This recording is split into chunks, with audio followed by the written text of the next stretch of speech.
요한복음 여러분들 잘 아시죠? 요한복음에 보면은 요한이 요한복음을 기록한 목적을 적어놔요. 근데 목적을 어디다 적어놓냐면은 부활의 사건을 기록하자마자 그 다음에 이 기록의 목적을 줬는데 그 목적을 두 가지로 적고 있습니다. 두 가지에 대한 질문이 뭐냐면은 하나는 예수님이 누구시냐라는 부분과 두 번째는 왜 예수님을 믿어야 되냐 이 질문에 대한 답을 목적으로 기록하고 있다고 그래서 예수님은 누구시라고 기록하고 있냐면은 예수님은 그리스도시다.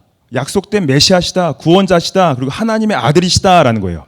그것을 목적으로 기록하고 있고 그럼 왜 그 예수님을 그리스도로 믿어야 되느냐? 그 믿는 목적은 우리가 생명을 받기 위해서 그의 이름으로 생명을 받기 위해서 기록했다라고 적고 있죠. 저는 이 요한복음을 기록한 이 목적이 성경 전체의 목적이라고도 생각을 하고 있습니다. 그래서 두 가지 질문을 던지고 있죠. 예수님이 누구시냐?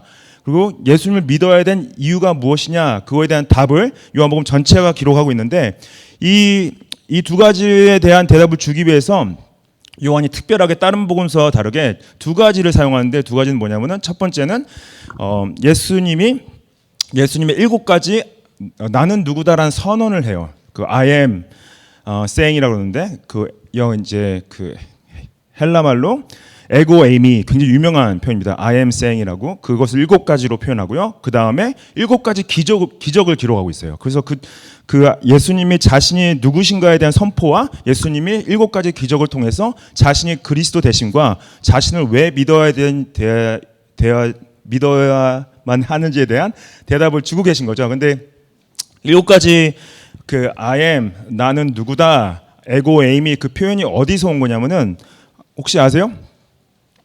구약에서 왔습니다. 구약에 왔는데 그게 어디서 온 거냐면은 출애굽기 3장에서 와요. 출애굽기 3장에서 어떤 일이 있었냐면은 모세가 불타는 떨기나무 앞에서 하나님을 대면하게 됩니다. 근데 하나님께서 그 모세를 어디로 부르세요?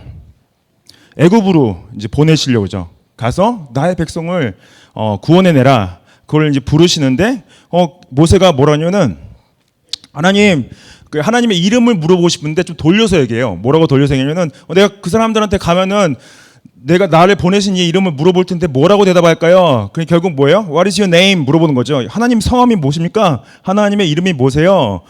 그때 하나님 뭐라고 대답하세요? 나는 곧 나다라고 표현하는데 저는 이제 개역 개정에서 뭐라 써있냐면 나는 스스로 있는 자다. 영어로 I am who I am 이렇게 표현하죠. 근데 여러분들 그거 아시죠? I am who I am의 히브리 말이 뭐예요? 야훼. 그렇죠. 예. 나는 스스로 있는 자다. 그래서 나라고 하는 분이 너를 그들에게 보냈다. 그 뭐예요? 스스로 있는 자라고 하는 분이 나를 너에게 보냈다. 이건 굉장히 중요한 이제 신학적 의미가 담겨 있는데 오늘은 이제 그거를 얘기하는 건 아니고 예수님께서 이 I am이라고 나는 에고 에임이라는 표현은 뭐냐? 자신이 하나님과 동등된 존재이다라는 표현을 쓰고 있는 거죠.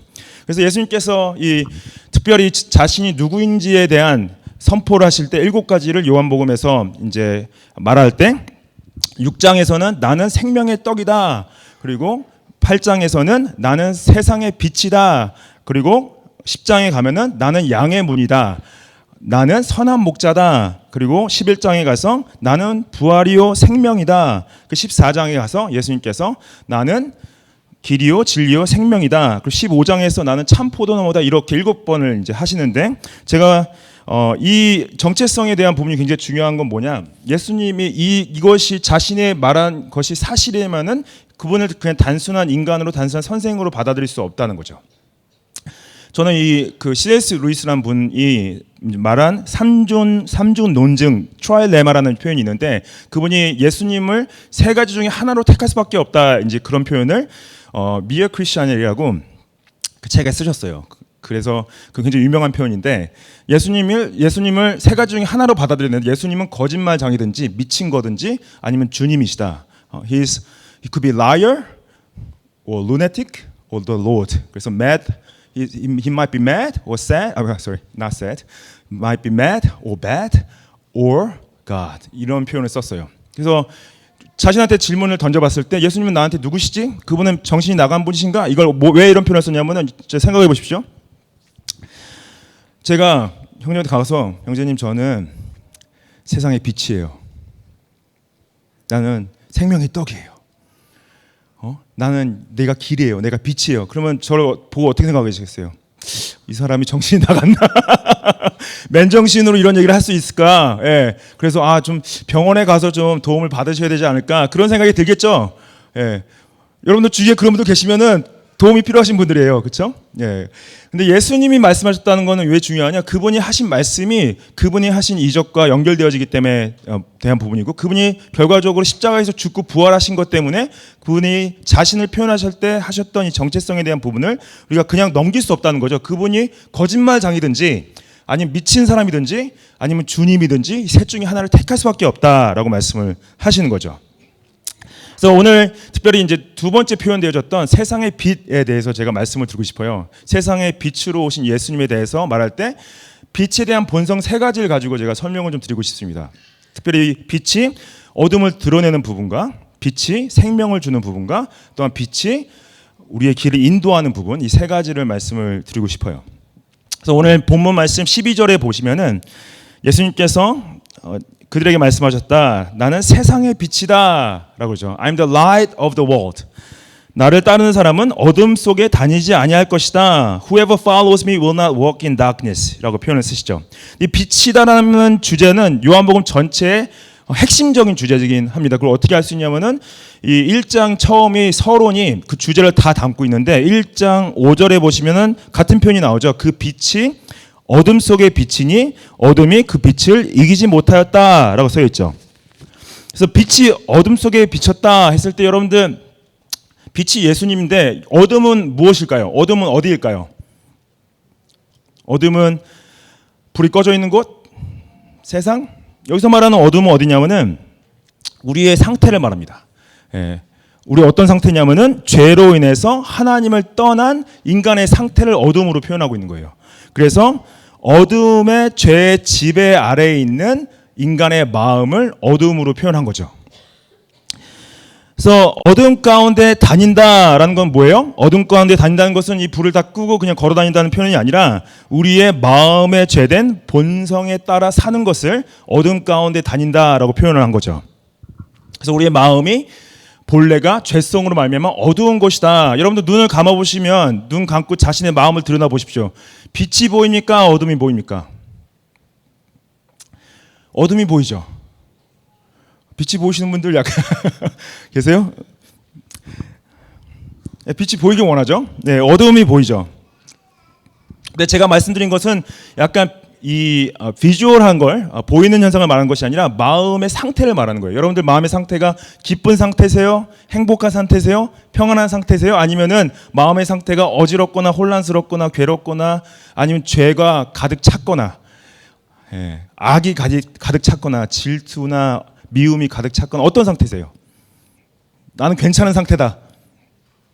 우리 모두가 이 죄성을 아직 담고 있다는 거죠. 예수님께서 이 니고데모라는 사람을 만났을 때 3장 20절에 이렇게 말씀하세요. 악한 일을 저지른 사람은 누구나 빛을 미워하며 빛으로 나오지 않는다. 그것을 자기 행위가 드러날까 보아 두려워하기 때문이다 라고 표현을 쓰시죠. 그래서 이 우리 마음의 상태를 예수님께서 볼 수 있다는 걸 말씀하시는데 저는 여러분들의 마음을 볼 수는 없습니다. 여러분들의 얼굴은 볼 수 있고 여러분들의 이 겉의 모습은 판단할 수 있지만 여러분들의 마음을 볼 수가 없죠. 누구도 마음을 볼 수 있는 사람은 없습니다. 여러분들이 저의 마음을 볼 수도 없죠. 저는 여러분들 저의 마음을 안 봤으면 좋겠어요. 저의 마음은 굉장히 어두운 곳입니다. 아무리 가까운 사람의 마음도 볼 수가 없죠. 아무리 오래 같이 살았다 해도 볼 수가 없어요. 남편이 아내의 마음은 볼 수가 없습니다. 근데 아내분들이 남편의 마음은 볼 수도 있어요. 저의 아내는 제 마음을 항상 보고 있는 것 같아요. 근데 성경은 오직 예수님만이 사람의 마음의 가장 깊은 것을 다 보고 계신다고 말씀하고 계세요. 그래서 그것이 요한복음에서 계속 반복적으로 기록되어지는 것을 저희가 볼 수가 있습니다. 그래서 의도적으로 예수님께서 사람의 마음을 아시는 분이고 그분이 전지하심이 그분의 모든 걸 아심에 대한 표현으로 사람의 마음을 읽고 있다라는 표현을 하시는 거죠. 그래서 요한복음 1장에 보면은 나다나엘을 만났는데 나다나엘의 마음을 보시는 장면이 나옵니다. 그리고 2장에 가면은 성전을 청결하시는 이후에 성전에 모여있던 사람들의 마음을 보시는 장면이 나와요. 그리고 자신을 맡기지 않습니다. 그들에게 그들의 마음을 보시고, 그 다음에 3장에 가서 니고데모가 예수님께 나올 때 니고데의 마음을 보시는 장면이 나오고요. 4장에 가서 사마리아 여인을 만났는데 사마리아 여인의 마음을 보시는 장면이 나오고, 그 다음에 5장에 가서도 그 베데스다 못에서 38년 동안 아픈 사람의 마음을 보시는 장면이 나오고요. 6장에 가서 또 무리들과 제자들의 동기, 그들의 마음, 그들의 의도를 보시는 장면이 나와요. 전체적으로 계속 반복적으로 예수님께서 내가 너희들의 마음을 보고 있다라는 것을 강조하시는 거죠. 예수님께서 빛으로 오셔서 빛을 비출 때 하시는 가장 중요한 건 뭐냐면은 어둠을 드러내신다라고 해요. 근데 그 어둠을 드러내신다는 건 뭐냐면은 우리의 마음을 드러내신다라고 표현하고 있는 거죠. 제가 다 다룰 수는 없겠지만 두 분을 좀 이제 특별히 3장의 니고데모와 4장의 사마리아 여인을 예수님께서 만나셔서 그들의 대화 가운데서 그들의 마음에 보신 것을 좀 나누면서 어떻게 그들의 마음을 여시고 그들의 마음을 만지시는지를 좀 보기 원하는데, 여러분들 3장에 가서 니고데모라는 분이 나와요. 니고데라는 분은 유대인이었습니다. 유대인 중에 유대인이었고 그는 이제 남성이었죠. 남자였고, 그리고 바리새인이었어요. 그때 당시 바리새인들은 석학들입니다. 율법을 공부를 많이 하고 똑똑한 사람들이었어요. 그리고 이 니고데모는 중요했던 거는 사내들인의 공회원이었어요. 그때 당시 유대인 중에 가장 엘리트층에 들어가고 전체 리더십 가운데 힘을 발휘하고 권력이 있던 사람이었습니다. 근데 이가 예수님을 찾아올 때 언제 찾아오대요? 낮에 찾아와요? 그때 어둠 가운데 찾아왔다는 이런 표현을 써요. 저녁에 찾아온 거죠. 근데 그게 뭐냐면은 숨기고 싶던 거예요. 자기가 예수님을 만나는 것을 사람들이 보지 않기 원했던 거죠. 그걸로 말미암아 자신이 어떤 공격을 받을 수 있고 어떤 체면이 상할 수도 있고 어떤 종교적 긴장 가운데 들어갈 수 있기 때문에 영적 어둠 가운데 나타났다라는 표현을 쓰는 거죠. 니고데모의 마음은 어떤 마음이었을까? 생각해 보면은 니고데는 어렸을 때부터 어떠한 교육을 받고 자랐냐? 네가 이 모든 율법을 잘 지키면은 하나님 앞에서 의롭게 설 수 있다라는 가르침을 가지고 어렸을 때부터 쭉 배우고 살아왔어요. 그래서 항상 바르게, 항상 옳게, 정말로 아무런 범죄도 하지 않고 의롭게 삶을 살아왔어요. 사람들 보기에도 와, 저 사람 정말 바른 사람이다, 의로운 사람이다, 정말 진짜 하나님의 말씀을 다 지키는 사람이다라고 어렸을 때부터 자라온 거죠. 근데 그 마음 가운데 어떠한 괴로움이 있었냐? 근데 나는 내가 내 행위를 봐서는 물론 그렇지만은 내 마음 가운데 분명히 하나님 앞에 범죄하는 게 있는데 그러면 나는 의롭지 않은 건가? 나는 하나님 앞에서 내가 정말 구원을 받을 수 있냐라는 마음이 있던 거죠. 근데 이 질문을 바로 던지지 못해요. 예수님한테.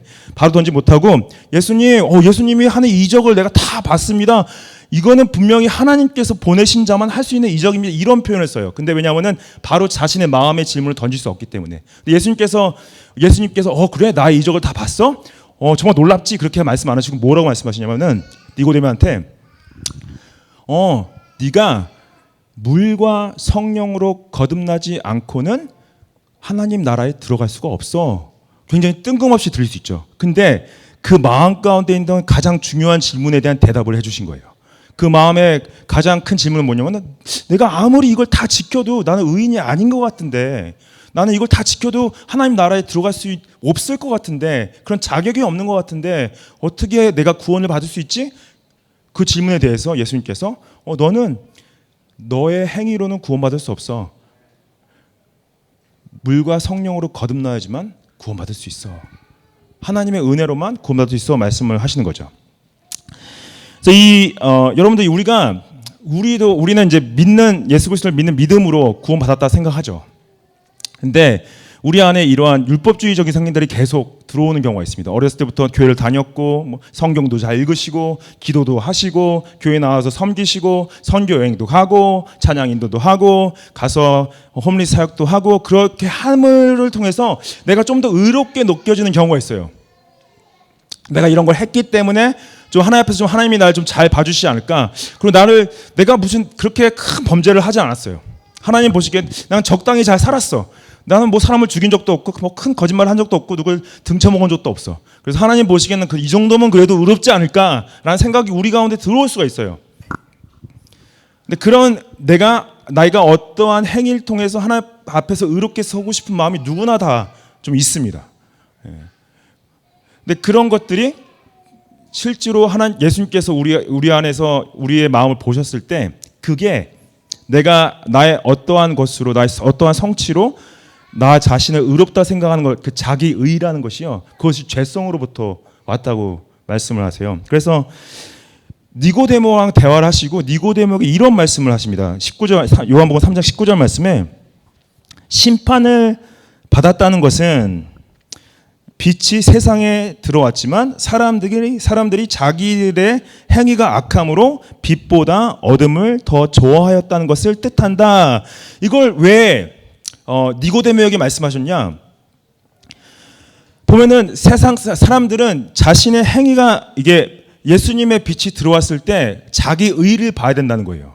아, 나는 죄인이구나. 하나님께서 율법을 주신 목적은 내가 죄인인 됨을 알게 하기 위해서 율법을 주신 것이구나. 나는 나의 자신을 구원할 수 없는 존재이구나. 나는 나의 의로, 나의 행위로는 나를 구원할 수 없구나. 그걸 알게 하시는 건데 그걸 알지 못하는 것이 심판이다 말씀하세요.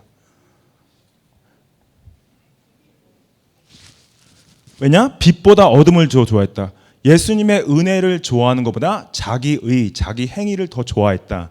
왜냐하면 자기 의는 어떻게 보면 자신한테 제어가 있는 거거든요. 내가 내 삶의 주인이 될 수 있는. 그래서 빛이 세상에 왔지만은 사람들은 빛보다 어둠을 더 사랑했다. 그래서 예수님께서 우리의 마음을 빛이 비췄을 때 우리가 뭘 봐야 되냐면 내가 자기 의가 있지 않나, 나의 행위로 어떻게 하나님 앞에서 좀 잘해보려는 마음이 있지 않나, 그거를 봐야 된다는 거죠. 이 3장과 4장 가운데 저는 요한이 일부러 좀 니고데모와 사마리아 여인을 비교하라고 3장 4장에 이 이야기를 써놓지 않았나 생각을 합니다. 왜냐하면 너무 극명하게 차이가 나요. 4장에 나온 사마리아 여인은 여자였죠. 그리고 사마리아인이었습니다. 당시 유대인들은 사마리아 사람들을 정말 끔찍하게 싫어했어요. 진짜 제대로 인종차별을 했습니다. 그 동네를 통과하고 싶지 않아서 갈릴리 지역에 가려면은 일부러 요단강 건너서 돌아갔어요. 왜냐하면 그 지역을 지나가는 것이 저주받는다 생각했어요. 그리고 정말로 그 사람들을 사람으로 안 부르고 그냥 이 동물 이름으로 불렀습니다. 마치 한국 분들이 일본 분들과 중국 분들을 동물 이름으로 부르듯이 이 사람들도 사마리아 사람들 동물 이름으로 불렀어요. 그리고 만약에 어쩔 수 없이 지나간다 그러면은 동네를 지나갈 때 먼지를 털었어요. 약간 소금 뿌리는 행위처럼 아유 재수 없어. 그러면서 이제 먼지를 털고 지나갔던 거죠. 그리고 이 여인이 그것뿐만 아니라 사마리아 여인이 당시 소외받고 있는 걸 저희가 알 수 있습니다. 왜냐하면 이 여인이 지금 5번 결혼하고 이혼하고 6번째 산 남자는 동거하는 중인데 그렇게 비도덕적이니까 사람들이 이 여인을 이제 소외시키는 거예요. 분리를 하는 거죠. 그래서 대부분 우물가에 갈 때 여인들이 당시에는 항상 친구들과 함께 갔어요. 혼자 가지 않았어요. 근데 이 여인은 혼자 갔다는 건 뭐냐면은 모든 관계가 끊어져 있는 거예요. 친구가 없는 거예요. 외로운 거죠. 혼자 밖에 갈 수 없는 상황이었던 거죠. 근데 이 여인한테 예수님이 오셨다. 근데 예수님이 정오에 나타나십니다. 대낮에 나타나세요. 그리고 예수님을 찾지도 않았어요. 근데 이 여인한테 예수님께서 와주신 거죠. 그건 뭐냐? 예수님이 빛으로 그녀에게 먼저 찾아오셨다라는 거죠. 그리고 예수님이 찾아오셨을 때 여인이 놀라죠. 여인에게 나한테 물을 좀 달라 하니까 여인이 어떻게 당신 유대인이고 남자인데 나한테 말을 걸 수가 있습니까? 이걸 요구할 수 있습니까? 뭐냐? 예수님께서 당시 사람들이 가지고 있던 모든 장벽을 다 허무신 거예요.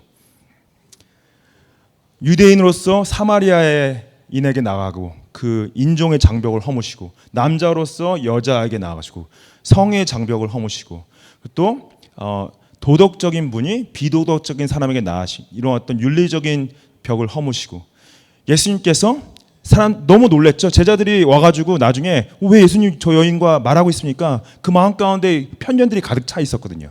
예수님은 그게 없다는 거죠. 여인이 왜 저한테 물을 달라고 하니까 예수님께서 좀 뜬금없이 어떤 말씀하시세요? 너가 이 물을 마신 사람들은 다 목마를 텐데 네가 내가 누군지 알았다면 나한테 물을 달라고 했을 것이다 이런 표현했어요. 그래서 여인이 말하죠. 아니 뜻이 바가지도 없고 여기 물은 깊은데 어떻게 저한테 물을 줄 수 있습니까? 근데 예수님께서 뭐라고 하시냐면은 내가 주는 물을 마시는 사람은 영원히 목마르지 아니할 것이다. 내가 주는 물은 그 사람 속에서 영생에 이르는 샘물이 될 것이다. 이런 표현을 써요. 그래서 여인이 영생에 이르는 샘물이 있어요? 그럼 내가 다시는 여기 우물에 안 와도 된다는 거예요? 그런 물도 저한테 좀 주십시오. 나도 내가 내 목마름이 영생에 이르는 생물을 통해서 항상 목마름이 해결되기 원합니다. 라고 그래요. 예수님께서 이 여인한테 내가 영생의 생물을 줄게. 그렇게 대답 안 하시고 뭐라고 대답하시냐면은 여인한테 그래? 그러면 너 가서 너의 남편을 데리고 와. 그래요. 그러니까 여인이 저는 남편이 없습니다. 라고 그러죠. 그러니까 예수님께서 뭐라 그러세요? 네 말이 맞다. 넌 남편이 없다. 전에 남편이 5명이 있었고 지금 사는 남자는 동거하는 동거남이다. 네 말이 맞다. 그리고 여인이 너무 놀래죠. 자신의 모든 삶을 다 들여다보신 거예요. 자신의 마음의 곤고함을 다 보시고 꿰뚫고 계신 거죠. 그래서 예수님이 예언자십니다라고 그래요. 너무 놀래죠. 그런데 이 다음에 나오는 대화들이 좀 흐름이 이상합니다. 왜냐하면 갑자기 여인이 당신들은 예루살렘에서만 예배할 수 있다고 그러는데 우리는 여기 사마리아 땅에서만 예배할 수 있습니다. 어떻게 우리는 하나님을 예배할 수 있습니까? 예배에 대한 질문을 갑자기 해요. 좀 이렇게 주제가 남편 얘기하다가 갑자기 예배하러 이제 넘어가게 되는데 예수님께서 뭐라고 대답하세요? 거기서? 때가 오는데 어떤 때가 오냐면은 더 이상 예루살렘에서도 여기서도 아니라 하나님의 영과 진리로 예배할 때가 올 것이다 라고 말씀하세요. 그게 뭐예요? 이 지금 여인의 남자에 대한 문제가 예배에 대한 문제였다는 거죠. 그 여인의 마음의 공허함과 갈증을 그 여인은 남자로서 해결을 하려고 했는데 예수님께서 그 마음을 보셨는데 그 여인의 그 영혼의 갈증을 해결해 줄 수 있는 분이 오직 하나님밖에 없고 하나님을 예배할 때만 그 영혼의 갈증이 해결되어짐을 말씀을 하시는 거죠. 이 영혼의 갈증, 영혼의 공허함, 영혼의 구멍 이것을 존 칼빈이라는 분이 이렇게 설명합니다. 인간의 마음에는 헛됨이 숨어 있는 틈새가 너무 많다. 거짓이 역사하는 구멍이 너무 많다. 속이는 위선으로 너무나 치장되어 있어서 종종 스스로를 속이곤 한다라고 그러죠. 그래서 이 여인은 이 칼빈이 말했던 이 자신의 마음에 있던 그 공허함들, 구멍들, 그런 것들을 남자로 채우려고 했던데 남자로서 채워지지가 않았던 거예요. 여러분들 예수님께서 여러분들의 마음을 보셨을 때 여러분들의 마음 가운데 구멍이 있어요. 공허함이 있어요. 근데 그거를 채우려고 할 때 자신이 그것을 무엇으로 채우고 있는지를 볼 수 있어야 됩니다. 예수님은 보시고 계신다는 거예요. 여러분들이 그 마음의 공허함과 갈증을 무엇으로 해결하고 있는지 다 보시고 계신다는 거예요. 자신이 여러분들 아무 생각 없이 계속 그 소셜 미디어 피드를 계속 올리고 있다. 근데 막 갑자기 1시간, 2시간 지나갔어. 그거 뭐예요? 그걸로 좀 채워보려는 거예요. 도파민을 좀, 그렇죠? 근데 지금 이 니고데모는 이제 성경에서 자기가 율법을 순종함으로 하나님께서 의롭게 된다는 이 가르침을 율법주의라고 말합니다. legalism. 예. 근데 이 여인은 율법과 상관없이 비도덕적으로 자신의 쾌락을 따라 쫓는 삶을 반율법주의라고 해서 영어로는 안티노미언이즘이라고 그래요. 예. 근데 이 마음이요, 우리의 마음이 이런 율법주의적 마음도 있지만은 반율법주의적 마음이 있어요. 그래서 계속 왔다 갔다 합니다. 어쩔 때는 좀 의롭게 보이려고 삶을 살아보고 어쩔 때는 좀 그냥 쾌락과 어떠한 그런 죄악 가운데서 좀 헤엄쳐 보려고 반율법주의적으로 왔다 갔다 해요. 그래서 막 좀 망가져가지고 막 죄악을 범하다가 이러면 안 되지, 회개해야지 그러면서 좀 어떤 의로운 행위들, 막 교회도 좀 나오고 좀 소그룹도 하고 제자훈련도 좀 받고 그래서 좀 의로운 행동을 해서 좀 약간 그런 걸 좀 캔슬시켜 보려는 이런 율법주의적인 마음과 반율법주의적인 마음이 왔다 갔다 하고 있는 거예요. 근데 예수님께서 그 마음을 보셨을 때 여러분들이 그 빛을 비췄을 때 둘 다 잘못된 것을 알아야 된다는 거죠. 율법주의적인 행동도 잘못된 거고 반율법주의적인 우리의 어떤 여러 가지들. 저는 여러분들이 무엇으로 여러분들의 영혼을 채우려 하는지 잘 몰라요. 여러분 자신은 아시겠죠? 이러한 이 내면의 문제들, 여러분들 예수 그리스도의 빛이 우리의 그 어둠을 드러낸다는 건 뭐냐면은 마치 의학적으로 의사가 진단을 내릴 때 의학적으로 쓰는 여러 가지 기술들이 있습니다. 전사님 잘 아시죠? 뭐요? CT를 찍을 수도 있고, 엑스레이를 찍을 수도 있고, MRI를 찍을 수도 있고, 여러 가지 이미징을 해가지고 안에 뭐가 들어있는지 확인을 하는 거죠. 예수님의 빛이요 그런 역할이에요. 우리 영혼을 이렇게 스캔을 하세요. 영혼을 스캔하면은 어디에 어떤 부분에 암덩이가 붙어 있는지 보여주게 되세요. 근데 그거를 보여주시면은 그걸 떼내시는 분도 예수님이세요. 우리 자신이 떼낼 수 있을 것 같죠? 아니에요. 예수님이 의사시고요. 예수님이 수술대에 우리를 얹어놓고 그분이 빛으로 비추셔서 그 빛이 비출 때 그때부터 치유가 시작되는 거예요. 근데 그것은 무엇이 필요하냐면 여러분들 예수님 앞에서 자신의 정직함이 필요합니다. 나는 예수님 속이고 있지 않아요. 그것마저도 여러분들 자신은 모르는 거예요. 자신이 예수 그리스도 앞에서 그 빛에 자신의 영혼이 스캔되어지고 그 자신의 의도와 자신의 목적과 자신의 생각과 자신의 어떤 삶의 모든 방향들이 그리스도 앞에서 다뤄져야 돼요. 과거의 상처와 과거의 죄책감과 관계들 가운데 어떠한 미움과 어떤 질투와 그 모든 과거의 상처들, 현재의 어려움들 그런 것들이 그리스도 앞에 벌거벗어져야 돼요.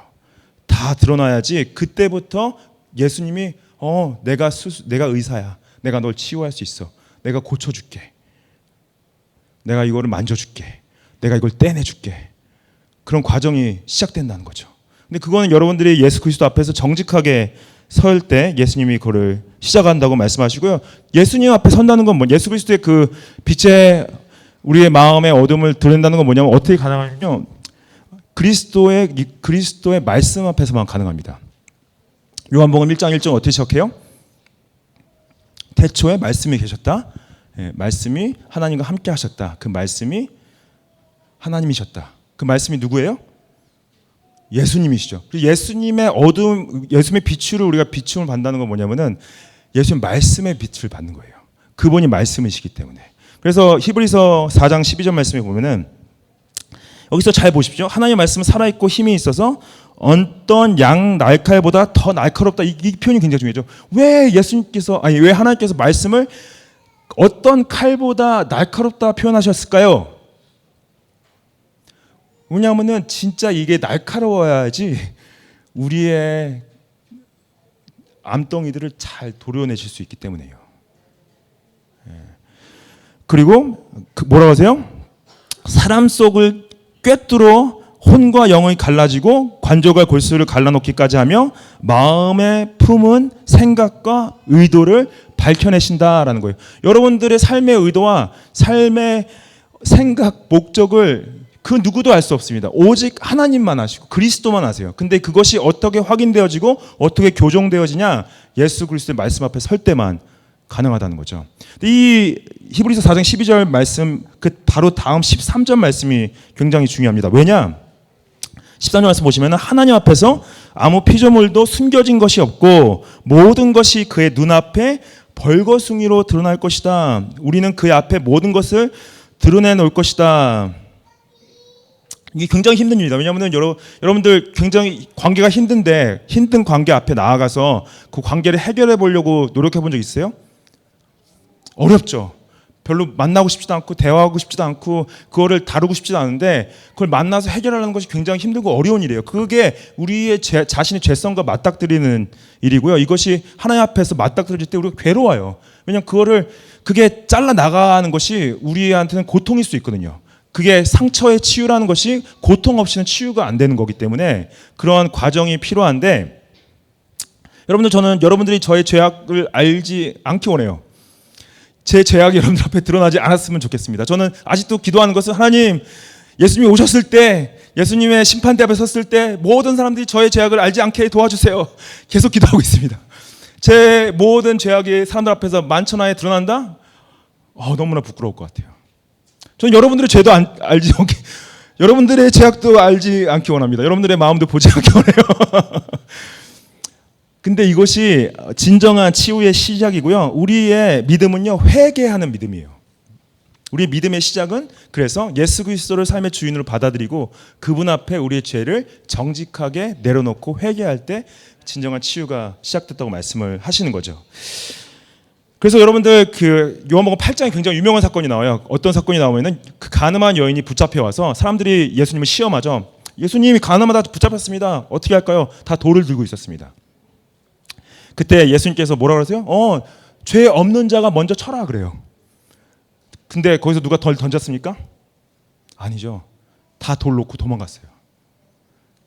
죄 없는 자가 없거든요. 근데 예수님께서 그 죄를 간과하진 않으셨어요. 여인한테 뭐라 하세요? 아무도 너를 정죄하지 않는다. 나도 너를 정죄하지 않는다. 근데 마지막에 뭐라 하시면은 가서 더 이상 죄를 범하지 말라라고 말씀하세요. 여러분 예수님의 사랑을 오해하시면 안 됩니다. 예수님이 주시는 기회를 오해하시면 안 돼요. 여러분들한테 주시는 기회는 회개의 기회예요. 계속 죄를 범하라고 더 기회를 주시는 게 아닙니다. 돌아서야 돼요. 예수님을 따라가야 된다는 거죠.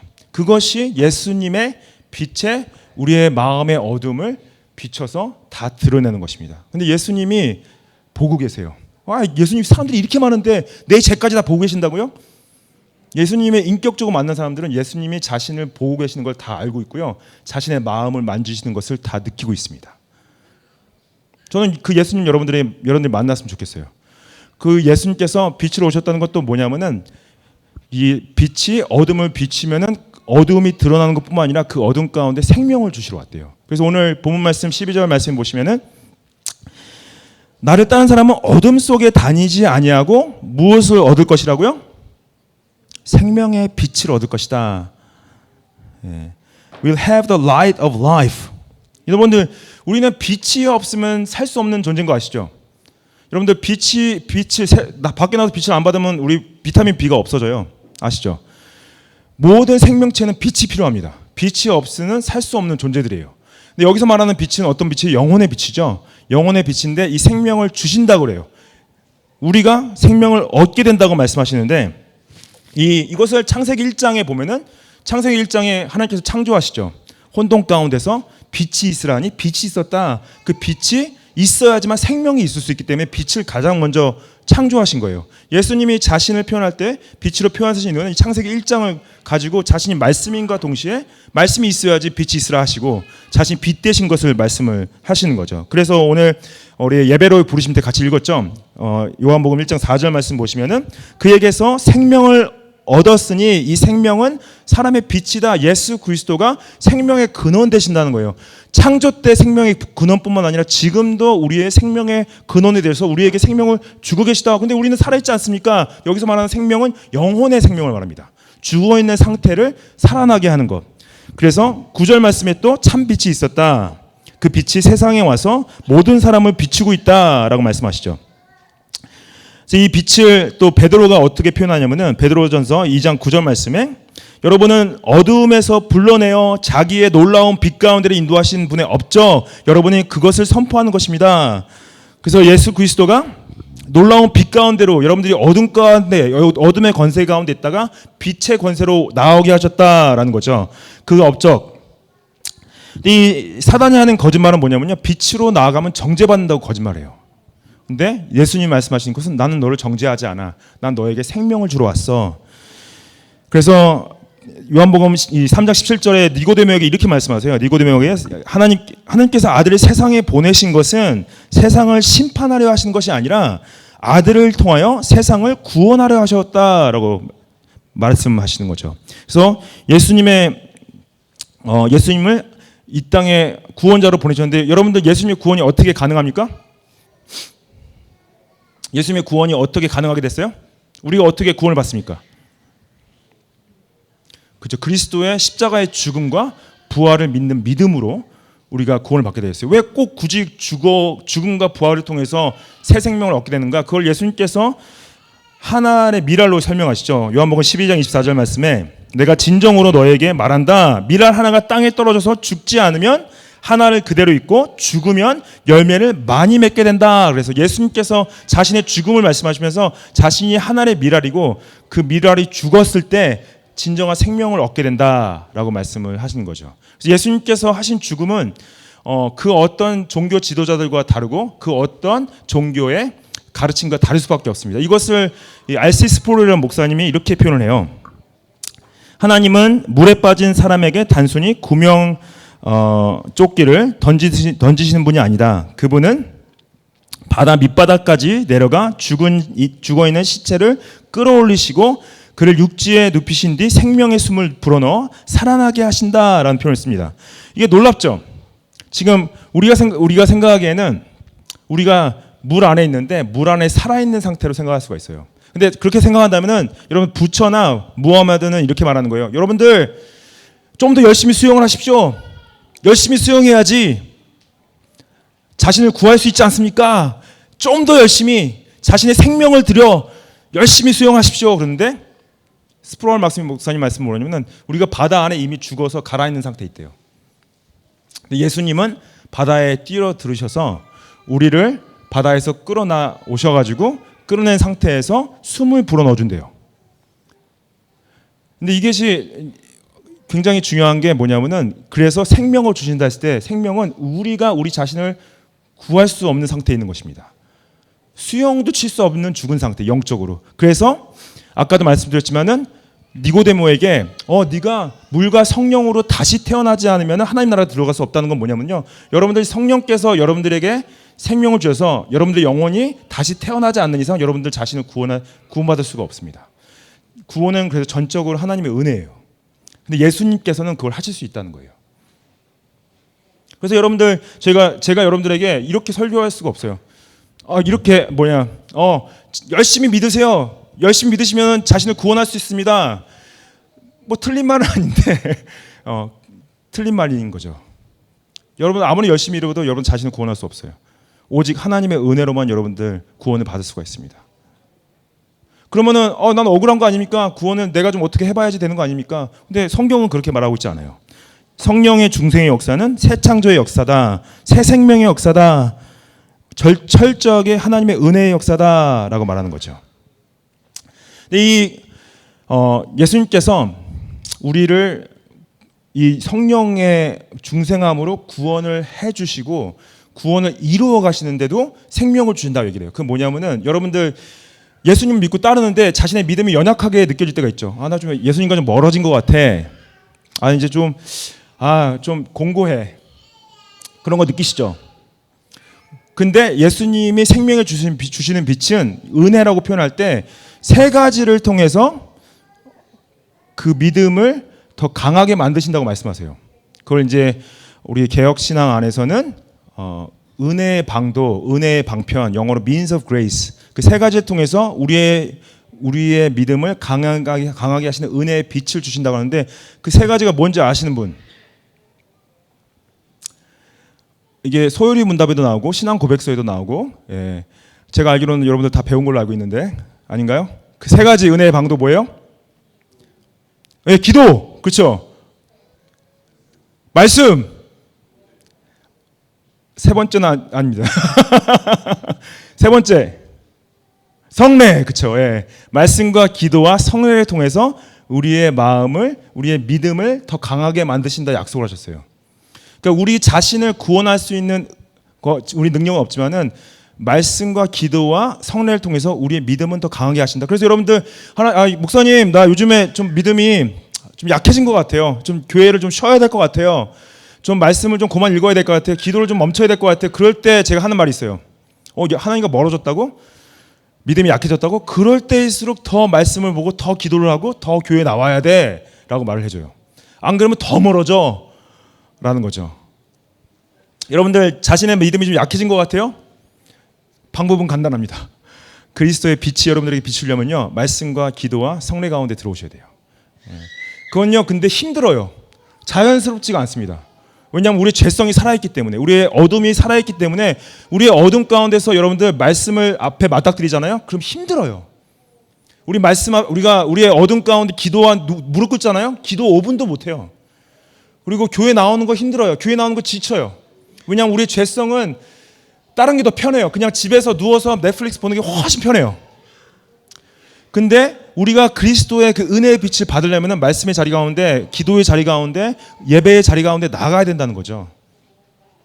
근데 그 맛을 안 사람들은요, 그것이 주는 달콤함을 알아요. 아, 이 은혜, 이 기쁨, 이 행복, 이 평안, 그것을 누리는 것이 진정한 축복이라는 거죠. 여러분들, 이것이 여러분들 하나님께서 여러분들에게 축복하시는 방법이라고 말씀하시고요. 그리스도의 빛이 우리에게 생명을 주는 방법이라고 말씀하세요. 그래서 왜 믿지 않는 분들한테도 말씀이 필요하고 기도가 필요하고 예배가 필요하냐? 하나님의 구원의 은혜가 임하려면은 그 은혜의 방도를 통해서 그들에게 믿음이 들어가기 때문에 그렇습니다. 그래서 여러분들 교회가 정말 교회가 완벽하지 않아요. 문제가 많아요. 그렇지만 교회가 이 땅의 유일한 소망일 수밖에 없는 것은 여기 와야지 복음을 듣고 말씀을 듣고 기도를 하고 함께 예배할 수 있기 때문에 그래도 이것이 하나님의 최후의 보루. 그래서 믿지 않는 자가 예수님 앞에 나와 자신의 삶 가운데 은혜로 구원받을 수 있는 은혜의 통로가 여기 있기 때문에 그런 거죠. 여러분들이 교회가 되시죠. 여러분들이 각자 삶 가운데 들어가셔서 교회가 되시는 거죠. 가정 안에서 자녀들에게 자녀 양육에 가장 키는 뭐예요? 잘 먹히고 좋은 옷 입히고 좋은 학교 보내는 거죠. 끄떡이면 안 되죠. 자녀 양육이 가장 중요한 것은 말씀과 기도, 예배죠. 그거가 없으면 여러분들 부모로서 실패한 겁니다. 전 진짜 당당하게 말할 수 있어요. 부모로서 실패한 거는 말씀과 기도와 예배가 없는 거예요.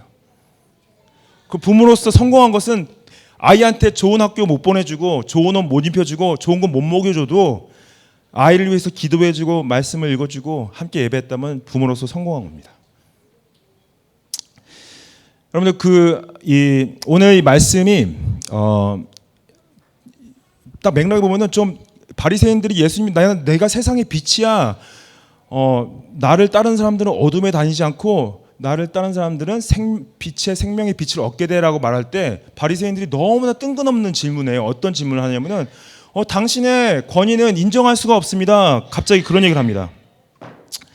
왜냐하면은 당신이 스스로 자신에 대하여 증언하니 당신의 증언은 참되지 못합니다. 13절 말씀에 이렇게 얘기합니다. 너무 황당하죠. 예수님이 저는 만약에 바리새인이라면 왜 예수님 자신을 세상의 빛이라고 말합니까? 라고 질문해야 되는데 왜 자신을 세상의 빛이라고 말합니까? 라고 말하지 않고 왜 당신의 증언은 당신이 말하는 것은 아무런 효력이 없습니다. 그런 말로 예수님을 공격했을까? 결국에는 이것이 예수님의 빛이라는 것이 가장 중요한 마지막 요소. 이제 여러 가지 또 의미가 있지만은 오늘 제가 말씀드리고 싶은 부분은 빛이요. 그 빛이 진리의 빛이라는 거예요. 거짓과 참을 분별할 수 있는 빛. 그래서 그 빛이 우리를 참된 길로 인도하는 빛이다라는 거예요. 예수님의 신적 권위는 뭐냐면은 예수님의 신적 권위는 말씀의 권위고 그 말씀이 진리이냐 거짓이냐 그것을 판단하는 거죠. 예수님의 진리, 절대적 권위는 말씀으로부터 나오고 그 진리가 우리 삶을 이끌을 때 진정한 축복된 삶이다. 그래서 이 사람들이 공격하는 건데 예수님께서 뭐라고 대답하시냐? 나는 내가 내 자신에 대해서 증언할지라도 나의 증언은 참돼. 왜냐하면 내가 어디서 왔냐? 나는 하나님으로부터 왔기 때문이다. 너희가 내가 어디서부터 왔는지 알았다면 그런 질문조차 하지 않았을 것이다. 그리고 너희들은 사람이 정한 기준으로 판단한다. 근데 나는 아무도 심판하지 않는다. 이런 표현을 15절에 쓰시는데 이것을 좀 오해하지 말아야 될 게 뭐냐면 예수님께서 당시 오신 목적은 구원을 목적으로 오신 거죠. 초림에 대해서. 처음 오셨을 때는 구원을 목적으로 십자가의 죽음과 부활을 목적으로 오시고 재림하실 때는 심판자로 오실 거예요. 근데 여기서 말하는 심판하지 않는다는 건 뭐냐면은 바리새인처럼 심판하지 않는다는 거예요.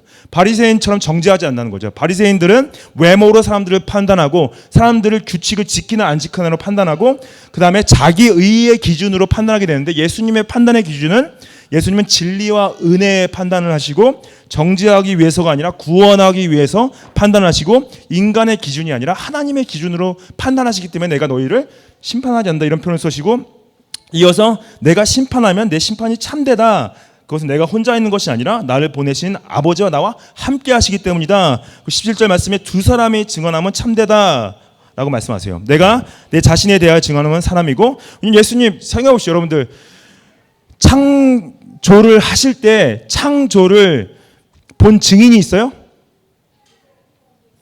우리는 창조물이기 때문에 창조를 본 사람이 없어요. 그래서 우리의 증언은 서로 효력이 없습니다. 근데 예수님과 하나님과 성령은 창조 때 계셨죠.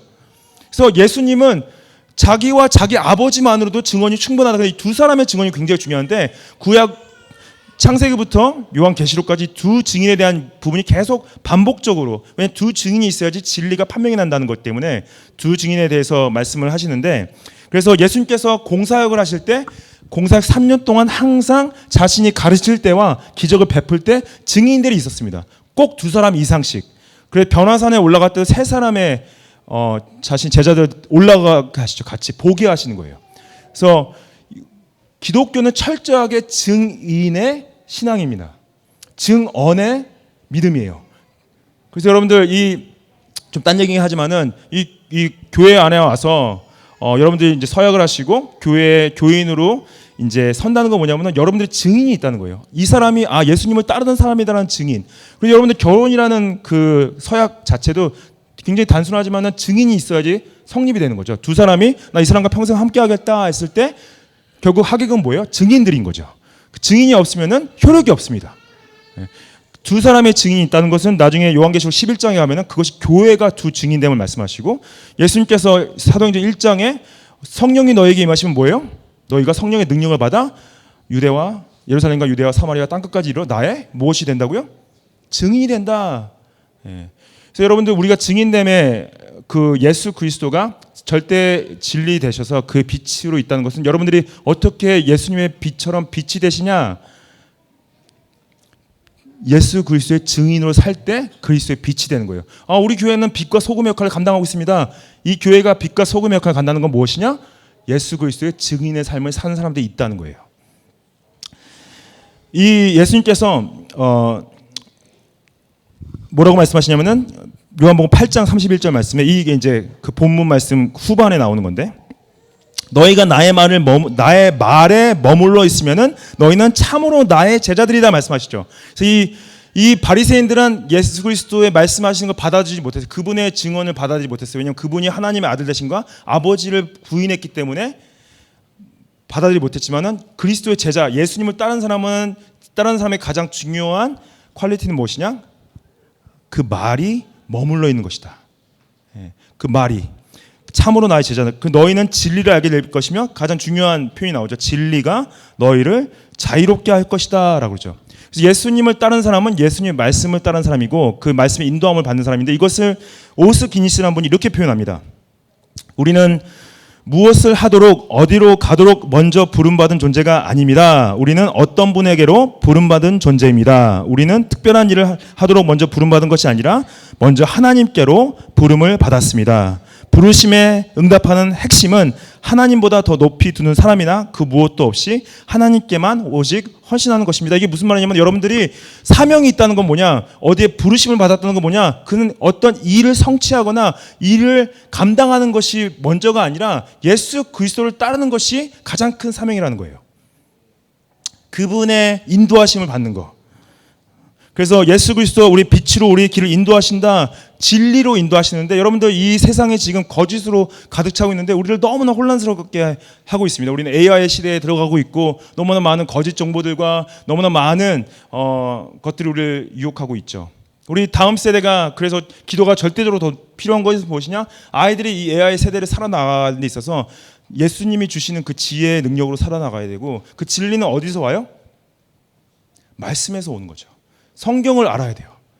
아이들이 그리스도의 복음을 알고 성경을 알아야지 이 시대를 살아갈 수 있습니다. AI를 알기 위해서 AI를 더 공부하는 것이 아니라 AI를 알기 위해서 말씀을 공부해야 돼요. 말씀을 알아야 돼요. 그래서 이 복음의 진리 가운데 이 모든 세대와 모든 문화를 초월하는 절대 진리가 성경인 거예요. 하나님께서 충분하게 우리에게 이미 주셨습니다. 그 진리를. 그렇죠? 그리고 여러분들의 삶에 하나님의 인도함을 어떻게 받아요? 말씀을 통해서 받는 거죠. 성령은요, 말씀 없이 역사하지 않습니다. 말씀이 있어야지 성령께서 역사하시고, 여러분들 기도하시죠.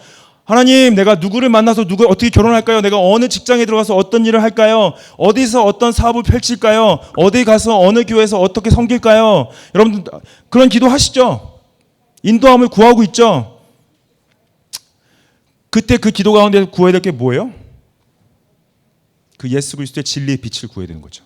예수님 나의 진리의 빛 되셔서 나의 이 어두운 세상 가운데 나의 길을 인도해 주시고, 그것을 시편 기자가 뭐라고 표현해요? 주의 말씀은 내 발의 등이요 내 길의 빛입니다 라고 말. 주의 말씀은 내 발의 등이요 내 길의 빛입니다 라고 말씀하시죠. 이 예수님께서 니고데모에게 요한복음 3장 21절에 이렇게 말씀하세요. 진리를 행하는 사람은 빛으로 나온다. 진리를 행하는 사람. 여러분들, 진리를 행하는 사람. 진리는요, 관념이 아닙니다. 진리를 아는 사람은 진리를 삶에 적용한다는 거예요. 그래서 우리가 따라가는 건 무엇이냐? 우리가 따라가는 것은 존재를 따라가는 거죠. 우리의 주인 되신 예수 그리스도를 따라갈 때, 여러분들, 그분을 따라가는 것이 우리 삶의 정말 특별한 특권이고 축복이고 정말 빛으로 나아가는 길입니다. 설령 우리 삶이 실패할지라도, 설령 우리가 잘못된 길로 갈지라도 다시 우리는 우리의 등대를 바라볼 수 있어요. 예수 그리스도를 바라보십시오. 주님께서 여러분들이 가지고 있는 그 기도 제목들, 삶의 방향에 대한 부분들, 여러분들, 우리가 우리 자신의 사단의 가장 큰 유혹과 거짓은 뭐냐면요, 너의 마음을 따라가라는 거예요. 너의 갈망을 따라가, 너의 의도를 따라가는 것이 가장 큰 사단의 유혹입니다. 네가 그냥 먹고 싶은 대로 먹어라는 것이. 근데 우리는 뭐예요? 그리스도의 빛을 맞닥뜨린 사람들은요, 자신을 부인하는 거예요. 십자가를 지는 거예요. 그리고 그리스도를 따라가는 거예요. 그래서 더 이상 나의 의도나 나의 갈망이나 나의 갈증이 아닌 예수 그리스도의 진리와 그분의 성령님의 인도하심 따라 우리 삶이 그런 빛 가운데서, 여러분들, 이 이민자의 삶이 쉽지 않죠. 때로 우리도 외롭고 고립된 것 같고 아무도 알아주지 않는 것 같고, 이 상황 가운데서 우리가 정말 좋은 건 뭐냐면은 이러한 광야의 시간 가운데 우리가 그리스도를 따라갈 수 있는 정말 중요한 환경이 주어졌다는 거죠. 여러분, 축복합니다. 예수 그리스도를 따라가십시오.